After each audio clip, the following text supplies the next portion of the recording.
Narcissists slip toxic words into conversation, making you question yourself before you even realize what happened. Some of these phrases, they might seem harmless, but they're actually massive red flags. If you hear them, pay attention because they reveal everything you need to know. And the last one we're going to talk about, that is your sign to run. So let's count them down. But first, welcome to the Common Ego community. My name is Christina, and I'm a toxic relationship recovery coach. And if you think you've been in a relationship with a narcissist, I have a free checklist that can help you see how your experience stacks up with the typical phases of narcissistic abuse. There's a link for that in the description. Now, let's get back to the countdown. So we're going to kick this off with number 10. And if you hear this phrase, it is a definite warning sign. And that phrase is you're overreacting. This is how narcissists rewrite reality. They dismiss your emotions and make you question your own reactions. And here are some variations to the old "you're overreacting" phrase. You're making a big deal out of nothing. You always look for a reason to fight. And it's surprising when you hear this at first, so you defend yourself. But over time, you start to wonder if maybe you are overreacting. And just like that, they train you to tolerate their mistreatment. So you need to know that this is gaslighting. And the more they invalidate you, the more you second guess yourself until you're afraid to speak up at all. But here's what you need to remember. Your emotions are valid. Someone who respects you will listen, not dismiss you. Another thing you need to remember is they say this to control, not to understand you. So if you're dealing with this in your life, what do? Well, one of the best things I think you can do is to stop engaging. So the number 9 problematic phrase that you will almost always hear from a narcissist is "you're too sensitive." This is how they make you doubt your own emotions. And it's not just a throwaway comment. It's a tactic to make you question yourself at every turn. And here are some variations of that phrase because it doesn't always sound exactly like that. So they might say, "you always overreact," or "you're being dramatic," or "I was just joking." And at first you defend yourself because that's our instinct, right? But just like with the last comment, after you hear it so many times, you start doubting yourself and you start questioning, maybe I am too sensitive. Maybe I should just let things go. And just like that, they train you to dismiss your own feelings. This is gaslighting. And the more they convince you that your emotions are the problem, the easier it is for them to mistreat you without consequences. But again, your feelings are valid, whatever they are. You're not too sensitive for having boundaries or for having feelings. And you're especially not too sensitive for having a reaction to abuse. So narcissists tend to say this because they're trying to get out of abusive behavior. They're trying to avoid accountability. They're not saying it because it's true. So don't take the bait. If someone keeps calling you too sensitive, step back and ask yourself, what is really going on here? So moving down the list of red flag phrases that you'll hear from a narcissist, we're on to number 8. And that is, "after everything I've done for you." But please understand, under no uncertain terms, this is guilt tripping and it's manipulation. It's proof that they're not giving out kindness or doing favors for no reason. They're doing it to create leverage. What they mean is, you owe me. And you're not allowed to have boundaries with me because I did something for you. And now I get full access. But it doesn't matter what somebody did for you. Yes, we should be grateful. But to expect somebody to be forever in your debt for anything, and to expect somebody to let down all of their boundaries for you because you're so important, it's a little bit delusional. But that's exactly what you'll find with a narcissist. So listen, people with a healthier mindset don't usually keep score, unless it gets to the point where they're only doing for you and you're never doing for them. Then you might see somebody with a healthy mindset set some boundaries around doing stuff for you. And really, that should be expected. But throwing favors in your face like that is a whole different story. That is emotional blackmail. So people like this will bring up those past favors to make you feel guilty for standing up for yourself. And the moment you don't give them what they want, they flip that script. And suddenly you're the selfish one. So if you're dealing with somebody in your life like this right now, just stop playing along. And for a moment, instead of examining their behavior, which is clearly toxic, turn that lens around and look at your reactions. Are you afraid to set boundaries with them? Do you feel indebted to them? These are red flags that something's off in this relationship. So now moving down the list to number 7, which is no one else will love you like I do. And this right here, it's not love, it is control. It's a tactic to make you feel trapped, small, and afraid to leave. And here's what they really mean when they say that. They mean you have no other options. They mean I need you to feel worthless so you don't leave. And listen, the first time they say it, it might sound something like love. It might sound like, oh, I love you so much. You're never going to find somebody who loves you this way. But real love doesn't need to convince you that you're unlovable without it. This is pure manipulation. And the more they make you doubt yourself, the easier it is for them to stay in control. Again, this all works in a similar way. You start wondering, what if they're right? And so you lower your standards and you tolerate their mistreatment. You stay not because you love them, but because you're afraid of being alone. And if you're in a relationship like this, I don't know you, but I want you to know that this is not going to be the best love you'll ever have. It's just the most familiar control you've ever known. Love should make you feel safe, not scared. And if you have a love that you're so afraid of losing because you've been made to feel inferior, that's not really love at all. All it really is proof of their insecurity. And it's not proof that you don't deserve love. And it's not proof of your value or your worth at all. It has nothing to do with any of that. So if they say no one else will love you like I do, remind yourself that's the point. You don't want love that comes with fear and control. You want love that makes you feel safe, seen, and valued. And the moment you believe that, the moment you truly believe that, that's when you know you're free. So on to number 6. You're just like your toxic mother or father or whoever it is. And this one, it's not just an insult, it's a setup. And really the goal is to put you on the defensive so you stop holding them accountable. And it usually comes up when you call them out. You ever notice that? So they might say something like, wow, you're acting just like your mother. Or this is exactly the way your ex treated you. Or another really dangerous variation. This is exactly why your ex treated you the way that they did. And just like that, instead of holding them accountable for their behavior, you're scrambling to prove that you're not like that person they're comparing you to, or that you didn't deserve that treatment that you received from some toxic person in your past. And that shift is exactly what they want. They want to shift the blame and keep control. And again, this is manipulation. And it works by silencing you with shame instead of addressing the real issue. And it also works because they're deflecting the blame so they don't have to take responsibility. And all along, they're messing with your self-identity, making you question if you're the problem. But here's the truth. Just because they compare you to someone toxic doesn't make their actions acceptable. You are not them. Even if you share traits with your family or past relationships, you are your own person, fully capable of growth and change. So we don't really want to spend time around people who weaponize our past against us, right?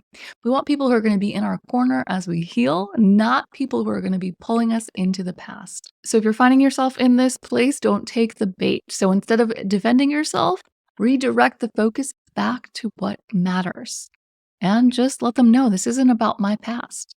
We're talking about what you just did right here, right now, in the present. And let them know that you're aware that they're changing the subject. Because if they had any sort of real argument, if they had any defense for what they were doing, they wouldn't need to change the subject or attack you in order to defend themselves. Okay, so halfway through now, we're on to problematic phrase number 5. If you're lucky, I put up with you. And this one, it's an intentional attack on your self-worth. The message behind it is that you should be grateful I tolerate you because no one else would. And unfortunately, it doesn't always sound this obvious. Sometimes it's disguised and sounds something like anyone else would have left you by now. Or most people wouldn't deal with you. And here's the most dangerous because it's disguised as love. I must really love you if I put up with all your nonsense. And at first, often these things are said in jest, right? The greatest truths are said in jest. But over time, these comments chip away at your confidence. And you start believing that loving you is some kind of a burden, that you should just be thankful that they put up with you instead of expecting more like you should. And even if it feels like love at first, it's not love. It's conditioning. They really just want to make you feel like you're not worthy of better treatment. Because if they can convince you that you're not worthy, then you'll stick around and you won't leave them. And the truth of all this here is you're not hard to love. The right people will love you without making you feel like a burden. You don't need anybody to put up with you. So on to number 4 in this list of problematic phrases that you'll hear from a narcissist, and that is, I never said that. This is gaslighting in its purest form. They'll say something hurtful, make a promise, or admit to something, and then later deny it ever happened. And it sounds something like, I never called you that. You're making things up. I never agreed to that. You must have misunderstood. Or, I would never say something like that. What is wrong with you? And at first you argue with them. You could spend years arguing about this stuff because you know what you heard. But the more they deny it, the more you start second guessing yourself. And that's the trap. They want to make you question your own memory so they can control the narrative fully. So you might think, okay, well, they're just lying. They're just avoiding responsibility. But really what they're doing is they're deliberately trying to break your trust in yourself. And that is if they're doing this consistently. If it's a one-off thing, I wouldn't call it gaslighting. It is just lying or avoiding responsibility. But if they're deliberately trying to make you doubt yourself, and they're doing it over and over again over a period of months or years or decades, this is gaslighting. And the more they make you doubt your reality, the more power they have over you. And over time, this leads to chronic self-doubt. You feel like you're always the one in the wrong because you're always blamed. And it also leads to emotional exhaustion. And if you happen to be among those lucky people who have not experienced it, just think about how exhausting it would be to have to defend what is real every single day. It's really draining. So phrases like this and gaslighting in general really breeds dependence on them because you start believing their version of events over your own instincts. So if you can relate to this, you might need to work on trusting yourself a little bit more. Just because they deny it doesn't mean it didn't happen. So if you're currently in this situation, be sure to keep receipts, save texts, emails, or write things down after important conversations. And this isn't necessarily to have the argument or to prove them wrong. It's to hold on to what is actually true and real. It is for your own benefit. And also, if you're in this, really just stop explaining. The moment you catch them doing this, gaslighting you, shut it down. Instead of defending yourself, say, I know what I heard, and walk away. Because even though it seems like you're holding on to your reality by arguing, really what you're doing is you're giving them the stage because they're going to get their point in, right? They're going to get their views in. And whatever they say, you can't unhear it. The best thing you can do is just walk away to keep yourself safe from this. And if you think you're dealing with gaslighting, but you're not really sure, start paying attention to patterns. Because like I said, if it's a one-off thing, it's not gaslighting, it's maybe a misunderstanding. But if this is something that keeps happening, it is not a misunderstanding at all, it is manipulation. And somebody who values you is not going to do this to you. They're not going to want you doubting yourself. So now for number 3, you're always trying to start drama. And this is how they silence you. The second you try to address a problem, express any sort of frustration, or even just have emotions, they shut it down. And variations of this can include phrases like, why do you always have to make things a big deal? Or you just love to argue, don't you? Another one I'm going to bet you've heard before is, ugh, here we go again with the drama. Of course, we know that they're the ones who are dropping those drama bombs, right? They're the ones who are doing the things that are causing the drama. But when you call them out for it, that's when you're the dramatic one. So if this is the closest person to you and you're spending most of your time with them, over time, this is going to get to you. And you might start hesitating or biting your tongue before you say something. You are going to tell yourself, well, maybe I should just let this go. I don't want to seem dramatic. I hate drama, right? But somehow I always end up so frustrated that I end up screaming and yelling, and I clearly seem to be the dramatic one. This is exactly what they want. They want you to think that you're the problem. And again, it's manipulation. It's meant to make you question everything. And it teaches you that bringing up real issues isn't worth the backlash. So, conveniently for them, you stay silent. But talking about problems is not drama, it's communication. And I don't know if you've ever noticed this, but the only people who really fear drama are the ones who don't want to be held accountable. So if you're dealing with somebody like this in your life and you can't cut them out, just don't fall for their nonsense.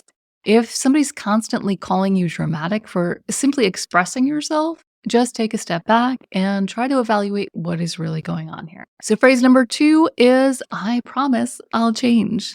And this is the bait that keeps you stuck. Narcissists know exactly when to use this phrase, right when you've had enough and are ready to leave. It sounds kind of like, I'll do better, or just give me one more chance. I swear I'll go to therapy this time. They might even say something like, I can't lose you. You mean everything to me. And for a second, it feels real. The desperation in their voice, the tears, the promises, they know exactly how to pull you back in. And because you've invested so much, you really want to believe them. But if they were truly capable of change, they wouldn't wait until they were about to lose you to start changing. So this isn't a real promise. It's a survival tactic. The moment you back down and give them another chance, they relax. Their promises fade, and their old patterns come raging back. And before too long, you find yourself stuck in that same cycle again. Except now it's even harder to leave. So if you're finding yourself here in this place, please understand, remind yourself, write it on a Post-it somewhere where you can see it. Real change requires action, not promises. And what we're looking for is not one grand gesture, but consistent action over time. And now we get to what is arguably the most problematic phrase on this list. And that is, no one will ever believe you. And the reason why this one is so problematic is because it implies that there is something that has been done, right? There's a thing that you're going to say to other people, and this person's telling you they're not going to believe you. And what this phrase also means is that there's a truth there. They know what they did. You know what they did. There's no arguing what happened. The only defense the narcissist has now is that you can't tell anyone because they won't believe you. And this is the ultimate red flag.